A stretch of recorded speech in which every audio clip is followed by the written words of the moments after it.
Good afternoon, folks. This is the most high-tech car in Mazda's history, and the Chinese helped them build it. At some points, the Japanese have fallen so far behind that they now have to partner with China. Make yourselves comfortable. Here's the Mazda EZ6.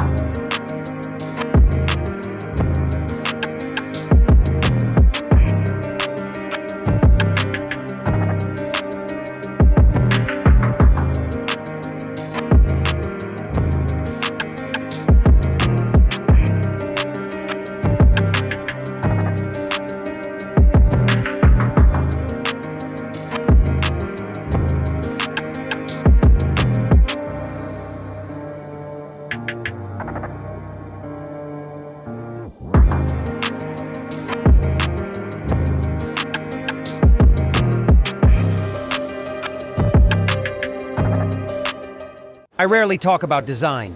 First, because it's subjective. Second, I think it's not that important when buying a car unless you're a girl.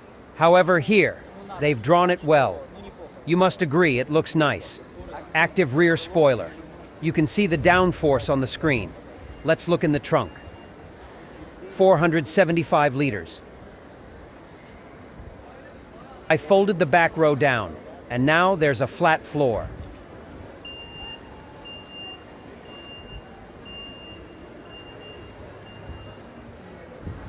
"19-inch wheels, 245 by 45, ventilated disc brakes all around. We offer two versions, a fully electric one and a hybrid. Electric version, 26 grand, good price.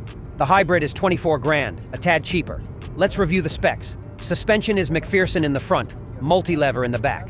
For this money, don't expect anything else. Hybrid powertrain, 28 kilowatt-hour battery, I'd say average. For the price, it's okay, basically. But there's one electric motor in the back for 220 horses, and there's an alternator. It's a sequential hybrid. It doesn't push the car, it just charges the battery on the move. And it's weak, only 95 horsepower. The electric version, which is $26,000. It's got a cuddle-weak battery, 68 kilowatt hours and only one electric motor in the back. It's 250 horsepower, slightly more power than the hybrid. It accelerates in 7 seconds, the electric version in 6. Generator and electric motor made by Chang'an. Battery from Cuddle. Suspension and design by Japanese Mazda. The handles are recessed. They look like this. When the car freezes up, it's just a more functional handle. You won't find self-closers at this price point. The seat cushion, as you can see, is just average. However, the seat is not simple. It's zero gravity. Press the button. And what position do we take? The footrest slides out, and the only way to lift up is with your arms. The button is here. This is the position where you are just waiting for someone while the car is charging. Or you have arrived somewhere and you have to wait there. You're waiting for your girlfriend who is taking a while, you know how it is. Something like that. Our wives, yes? To return, just press the button. And that's it. If I press it again, need to press it 2 times. The steering wheel adjusts in height and reach manually. I'm seated straight. 2 fingers of space in front of my knees. But if I sit the way I used to drive, there's about half a finger gap.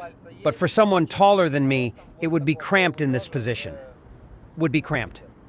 The passenger on the right also has a zero-gravity seat and has a footrest. Anatomy-wise, as far as I've noticed, the seat is very similar to Avatar 1-2. 1 pane of glass, soft plastic on top. This is a large piece of Alcantara. They say the center is leather.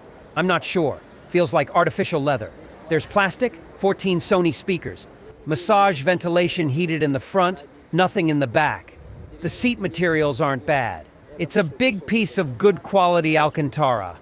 The faux leather here is of excellent quality, I would even say. And there are speakers, but only in the driver's headrest. Maybe I'm old-fashioned, but I still like it when around the dashboard screen there's some sort of homage to that screen. either a visor or something that frames it, or it's integrated in some way.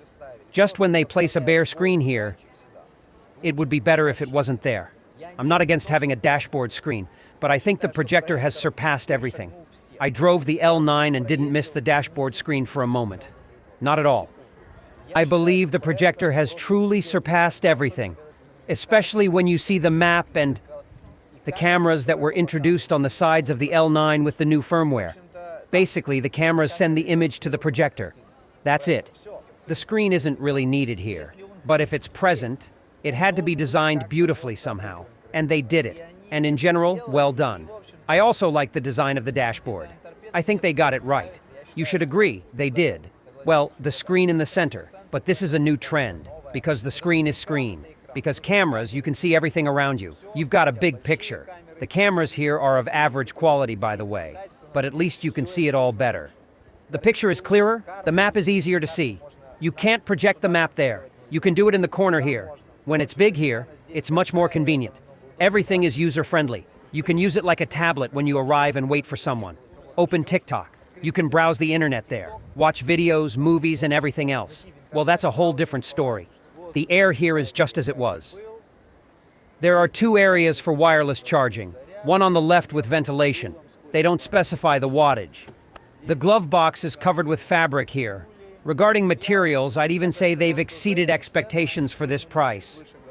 It's a very decent artificial leather. This is Alcantara. It's a type of plastic. Let's check for squeaks.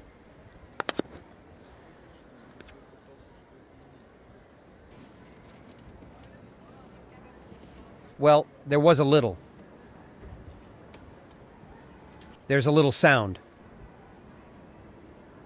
I'd give it a 4-. It's leather. The inside is plastic.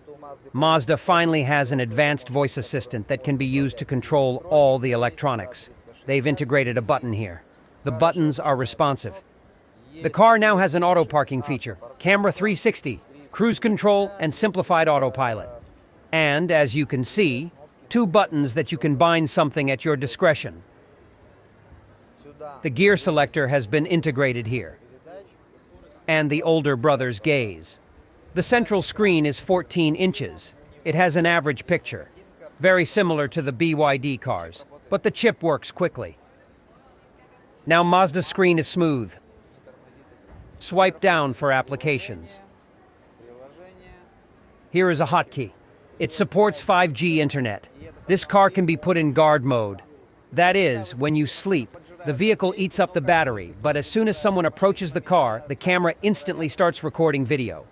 If your neighbor gets out of his car and hits your car with his door, you will know about it. 2 desktop options exist. You can set a picture wallpaper, and if you press here,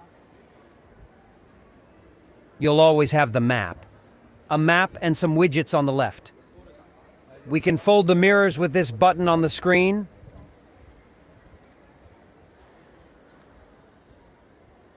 We leave the car the old way, like this. The backrest tilt is not adjustable, but in principle, it is adequate. You know what I don't like about it?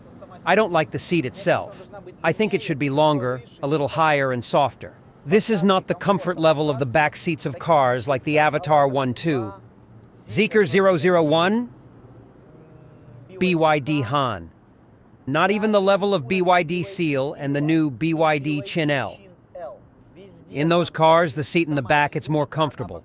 Here I sit like I'm sitting on a park bench. Of course, it's not as hard as in the park. Here it's softer. But the angle of the backrest is adequate in principle. I would like to lower back a bit if I want to rest, but in general, it is not annoying. There's nothing to pull on. As you can see, I have to put my fingers in. How can that be? Everything is simple here. For this price, no problems. In the back, there's no massage, no ventilation, and no heating. There's nothing. There are touch-sensitive buttons on the back row. The climate can be adjusted here, and the front seat can be moved if desired.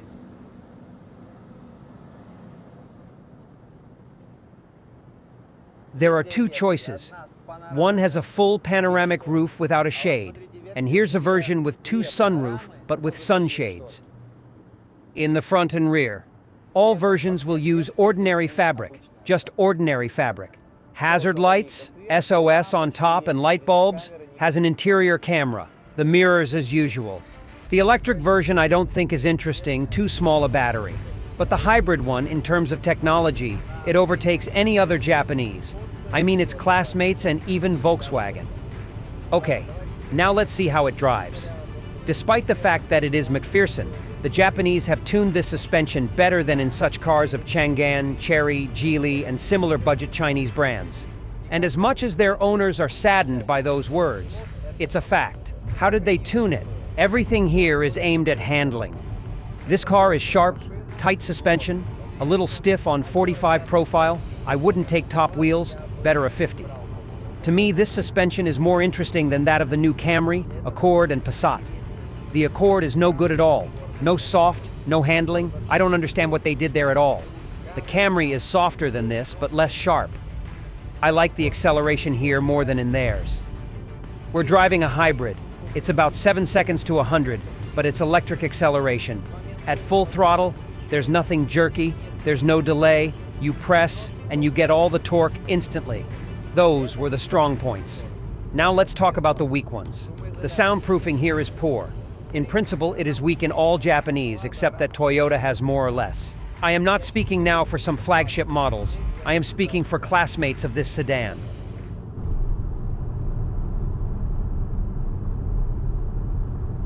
The last time I remember so noisy was in the new Tiggan and the I'm Motor L6 sedan. I haven't tested the new Passat yet. Overall, the soundproofing is weak, and it's obvious where the shoe pinches. For them, it was crucial to make it as lightweight as possible, because the generator has 95 horsepower and the battery is 28. The generator is from Chang'an, with a volume of 1.5. The curb weight is 1,800 kilograms. They claim it has enough power to charge the battery at speeds of up to 140 kilometers an hour. In principle, that's probably enough for China. And you can believe it because Lixiang L9 weighs about 700 kilograms heavier, and the generator there is 150 horses in general, so it turns out. But for those who like to drive at higher speeds, it's going to be a problem. Bear that in mind. But there's another positive side. The consumption of this car, 4 liters per 100, is on paper. Add a liter or two on top and those are the real numbers. On a full charge, they say the car will go 200 kilometers on the CLTC cycle. 28 kilowatt hours, I remind you. In summer, expect a 20% reduction. In winter, 50%. The total range, according to CLTC, with a full tank of 45 liters, 1,300 kilometers. All in all, the price for this Mazda is more or less fair. Unless, well, who? BYD give a more tricked-out car for that price. The hybrid Han DMI has better noise insulation, and the battery is bigger, and the generator is more powerful, and there is more space in the back, and the rear couch is more comfortable. Well, that's why it's the sales leader in its segment in China. Okay, next. The projector on the windshield is readable, okay, it is of average quality. You can't open the map on it. There are arrow hints and quite a lot of different information. The brakes are responsive, even a little unaccustomed, but the regeneration is weak. All right, let's summarize. Overall, it's not a bad price for this car. If you close your eyes to the fact that there is a hybrid Han, this Mazda, I believe, beats its Japanese classmates, and the Passat, too. It's simply more up-to-date with technology. And to my taste, it looks more appealing. Okay, friends, thank you all for watching the video to the end. If you liked it, give it a bold like, subscribe to the channel. I'll say goodbye, see you all again.